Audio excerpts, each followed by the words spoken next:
Bonjour à toutes et à tous. Dans cette vidéo, je vais vous présenter le plus brièvement possible l'épreuve du grand oral. Et pour plus de détails, il suffit de consulter le bulletin officiel du 13 février 2020 ou consulter le dernier texte du SCOL d'octobre 2022. À la fin de la vidéo, vous aurez aussi quelques conseils de mes collègues aux professeurs de spécialité. Allons-y. Je vais commencer par quels sont les attendus de l'épreuve du grand oral. Ils sont résumés en 3 points. L'épreuve du grand oral va vous permettre de montrer votre capacité à prendre la parole de façon claire et convaincante. Elle va aussi vous permettre de mettre les savoirs que vous avez acquis au service d'une argumentation, en particulier dans vos enseignements de spécialité. Et à la fin, de montrer comment vos savoirs ont pu nourrir votre projet de poursuite d'études. Passons maintenant au point hyper important. Comment choisir vos sujets? Ils sont 2 questions qui portent sur les 2 enseignements de spécialité, soit pris isolement, soit abordés de manière transversale. Elles doivent mettre en lumière un des grands enjeux du programme de l'enseignement de spécialité. Elles portent entièrement ou partiellement sur le programme du cycle terminal. Elles doivent être élaborées et préparées par vous, avec vos professeurs et, si vous le souhaitez, avec d'autres élèves.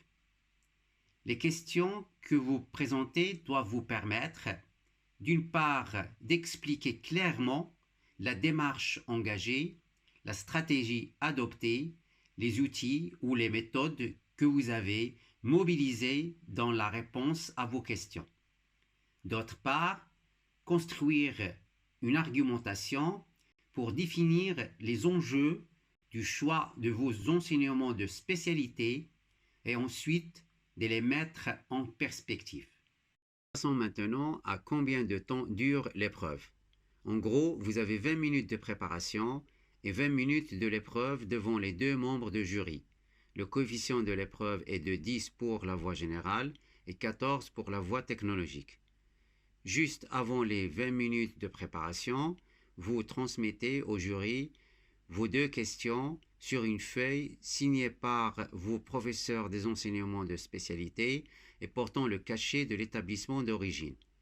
Le jury choisit une des 2 questions. Ensuite, vous disposez de 20 minutes de préparation pour mettre en ordre vos idées et vous réaliser, si vous le souhaitez, un support sur une feuille qu'on vous a fournie au début de l'épreuve. Alors, ce support est une aide pour la parole. Il n'a pas vocation à être donné à lire au jury. Il s'agit de notes ou d'un plan d'exposé ou de trames de prise de parole ou seulement de mots-clés ou d'idées directrices. Ces notes peuvent aussi servir de documents d'appui à l'argumentation comme un schéma, une courbe, un diagramme, un tableau ou une formule mathématique. Ce support ne fait pas l'objet d'une évaluation. Une chose hyper importante à savoir, que votre exposé oral doit se détacher d'une lecture directe des phrases de vos notes. Après les 20 minutes de préparation, vous disposez devant le jury de 20 minutes d'épreuve qui va se dérouler en 3 étapes. Le premier temps dure 5 minutes pour présenter votre question. Pendant ce temps, vous expliquez pourquoi vous avez choisi de préparer cette question, puis vous la développez et vous répondez à votre question. Pendant ce temps, le jury évalue les capacités argumentatives et vos qualités oratoires. Ensuite, vous passez au deuxième temps de l'épreuve qui dure 10 minutes pour que les 2 membres de jury échangent avec vous. Le jury va vous interroger pour vous amener à préciser et approfondir votre pensée. Il peut vous interroger sur toute partie du programme du cycle terminal, de vos enseignements de spécialité. et évaluer ainsi la solidité des connaissances et vos capacités argumentatives. Le troisième temps dure 5 minutes pour échanger sur votre projet d'orientation. On attend de vous d'expliquer clairement en quoi la question traitée éclaire votre projet de poursuite d'études. Vous exposez les différentes étapes de la maturité de votre projet. Ainsi, vous parlez des stages que vous avez faits, des rencontres, engagements, mobilité internationale, tels qu'une participation à un échange d'élèves entre établissements pour une durée déterminée. Vous pouvez aussi dire pourquoi vous avez choisi vos spécialités, etc. Et à la fin, vous exposez la manière dont vous souhaitez mener votre projet d'orientation après le baccalauréat. Le jury mesure votre capacité à conduire et à exprimer une réflexion personnelle, témoin de votre curiosité intellectuelle et de votre aptitude à exprimer vos motivations. Un petit mot sur votre posture au grand oral. Vous effectuez votre présentation du premier temps debout et pour les deuxième et troisième temps de l'épreuve, vous êtes assis ou debout selon votre choix. Passons maintenant à la question comment vous serez évalué.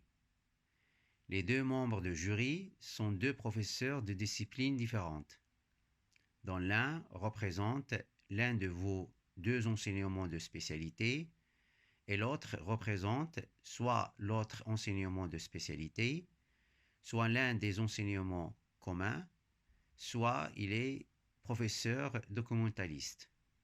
Le jury s'appuie sur la grille indicative présentée à la fin de la vidéo. Le jury valorise, comme j'ai déjà indiqué en haut, la solidité de vos connaissances, votre capacité à argumenter et à relier les savoirs, votre esprit critique, la précision de votre expression, la clarté de vos propos, vos engagements dans votre parole et à la fin, votre force de conviction. Voici quelques conseils de mes collègues enseignants de spécialité. Alors, tout ce qui a été dit est déjà très complet. Je vais rajouter des éléments propres à une spécialité scientifique, en particulier la spécialité physique-chimie. Le développement, l'argumentation et la réponse à la question doivent être conçus à partir d'une démarche scientifique. Une démarche scientifique qui pourra s'appuyer au choix sur des résultats expérimentaux réels obtenus par l'élève, sur des activités de modélisation, en particulier mathématiques, sur des activités de programmation, en particulier avec le langage Python. Cette démarche doit se terminer par un regard critique sur les résultats, sur les hypothèses simplificatrices, sur le choix du modèle ou sur les dispositifs expérimentaux utilisés. Pour amener à cette démarche scientifique, la formulation de la problématique est le point essentiel. Une question du type « Qu'est-ce que la radioactivité ?» s'appuie certes sur le programme de terminale, mais risque trop d'engendrer une réponse juste faite d'informations extraites de diverses sources. Attention également aux questions qui amènent « oui » ou « non » comme réponse. Par exemple, la radioactivité est-elle dangereuse ? Même si on peut s'attendre à une réponse nuancée suivant les doses de radioactivité concernées, peu de chances de voir apparaître une quelconque démarche, si ce n'est celle de compiler des informations pour construire un exposé de type collège. Si c'est le thème de la radioactivité qui intéresse, préférez une question du type « En quoi la radioactivité permet-elle de résoudre une intrigue policière ?» Elle va naturellement amener à poser une situation problème qui pourra être résolue à travers différentes modélisations mathématiques ou numériques. À bien retenir donc, soignez la formulation de la problématique, pour que la réponse puisse découler d'une démarche scientifique, sans oublier un regard critique à la fin. Bonne chance à tous. Bonjour, je suis Madame Puel, professeure de SES et de géopolitique. Je remercie Monsieur Bendaoud de me donner l'occasion de pouvoir vous donner des conseils pratiques pour votre grand oral.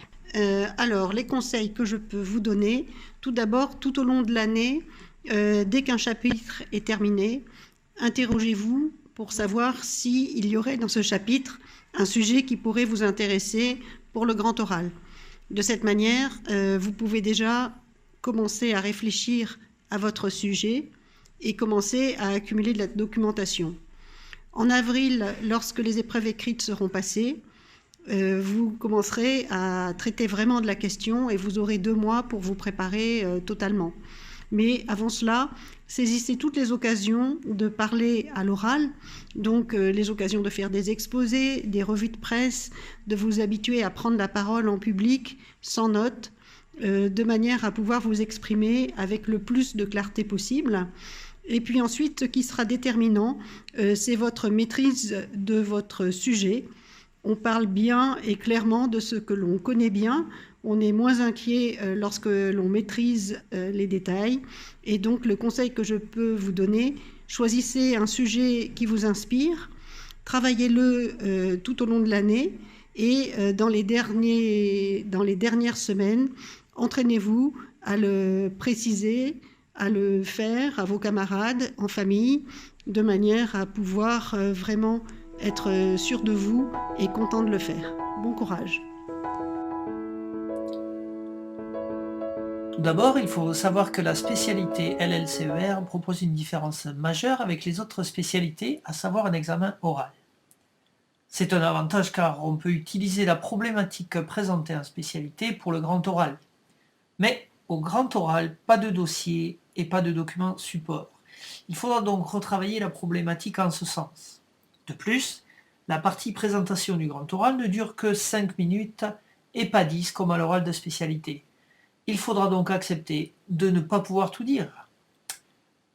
Sachez également que le grand oral n'est pas une épreuve de langue anglaise, même si une partie de cette épreuve peut être réalisée en anglais.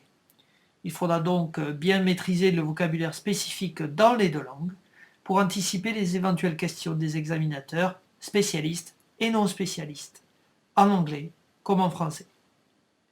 La préparation en classe sera donc adaptée au grand oral après les épreuves de spécialité, mais restera fondamentalement la même, avec des entraînements où les autres élèves joueront le rôle d'examinateur. Profitez également de votre entourage, amis, parents, et toute personne n'ayant pas connaissance de votre sujet. Ainsi, vous verrez aisément si vous êtes assez clair dans votre propos. Et enfin, puisque vous êtes votre meilleur ennemi, entraînez-vous devant la glace et vous saurez ou non si vous êtes prêt ou prête. Bonjour, je m'appelle Franck Pajot, je suis professeur de sciences de la vie et de la terre en terminale, spécialité. Évidemment, il faudra approfondir les connaissances sur un sujet particulier qui vous aura motivé. Et des recherches personnelles sont donc incontournables pour bien maîtriser et pour bien répondre à une problématique que vous aurez vous-même formulée. Évidemment, il faudra argumenter, donner des exemples et vous appuyer en sciences expérimentales sur, pourquoi pas, de l'expérimentation que vous aurez vous-même réalisée, ou de la modélisation, ou sur l'utilisation de logiciels, voire de la programmation, pourquoi pas. Alors, pour ça, il faut toujours amener ses sources, avoir une bibliographie.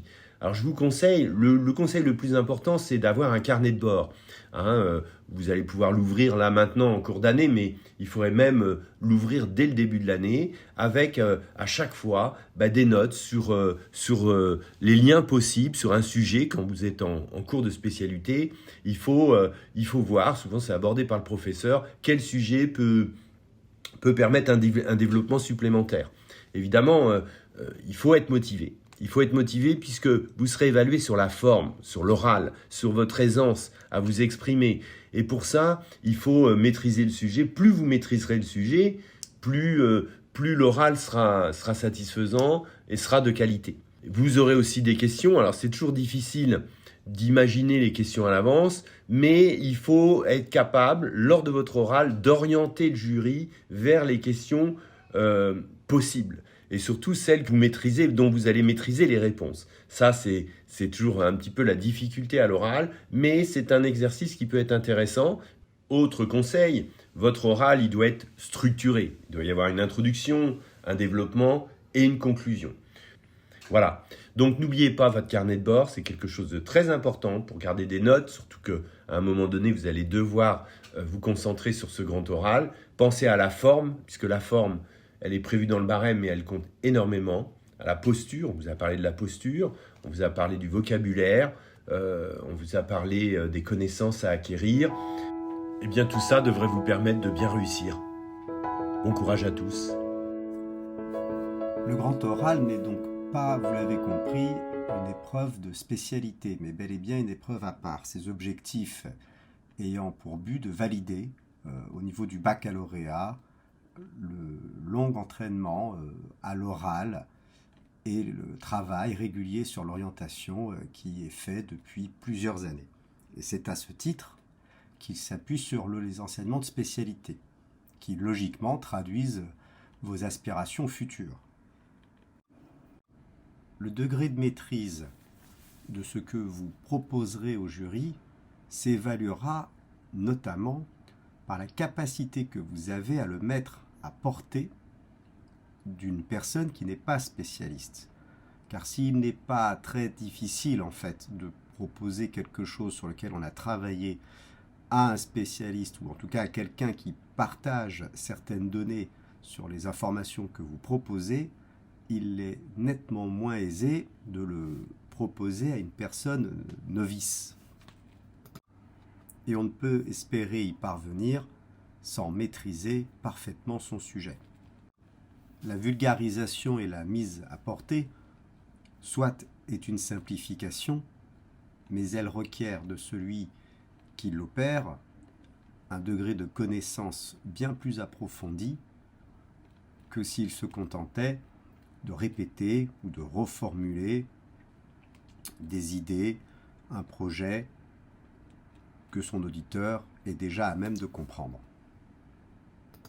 Pour toutes ces raisons, il est bien sûr nécessaire de préparer son oral, ce qui passe évidemment par une phase d'écrit.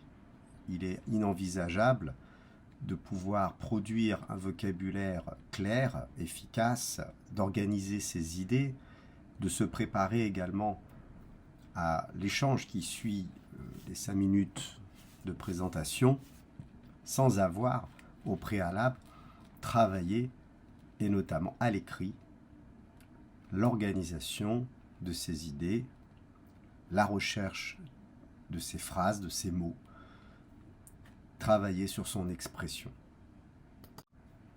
Tout l'enjeu, bien sûr, sera de lâcher prise sur ces préparations écrites lors de l'oral, car, bien sûr, il ne s'agit pas de lire un travail préparé à l'écrit, mais bel et bien de présenter oralement et d'être capable d'échanger sur un sujet que l'on maîtrise. Les sujets qui s'appuieront plus spécifiquement sur la spécialité humanité, littérature et philosophie devront faire l'objet d'un soin particulier du fait que cet enseignement est un enseignement bidisciplinaire. Il n'est pas question évidemment de s'appuyer sur des éléments du cycle terminal pour approfondir un sujet qui ne traiterait que de philosophie sans évoquer la littérature ou l'inverse. Il faudra donc toujours être bien vigilant et penser à évoquer ces deux aspects de la spécialité dans sa recherche et lors de son oral. Cela n'a pas vocation forcément à être une répartition équilibrée, mais cependant, les deux éléments doivent nécessairement être présents dans la réflexion portée sur le sujet choisi. Pour conclure, on peut préciser que les sujets qui porteront sur deux spécialités, ou plus exactement qui s'appuieront sur les programmes de deux spécialités, devront également être particulièrement attentifs à ne pas n'en traiter qu'une seule et se servir de la seconde spécialité comme toile de fond.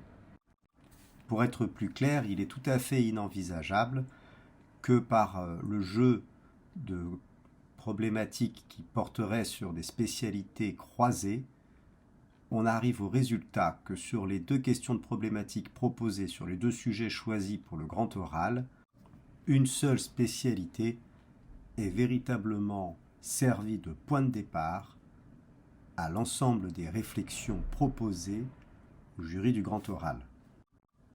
Je vous souhaite donc bon courage pour cette préparation à l'épreuve. Je tiens à remercier beaucoup tous mes collègues d'avoir accepté de vous prodiguer des conseils que je trouve personnellement très pratiques. Et surtout, ils sont complémentaires. Voilà, bon courage à tous et n'hésitez pas de laisser vos commentaires et vos questions. Merci et à la prochaine fois avec Matt Alidad.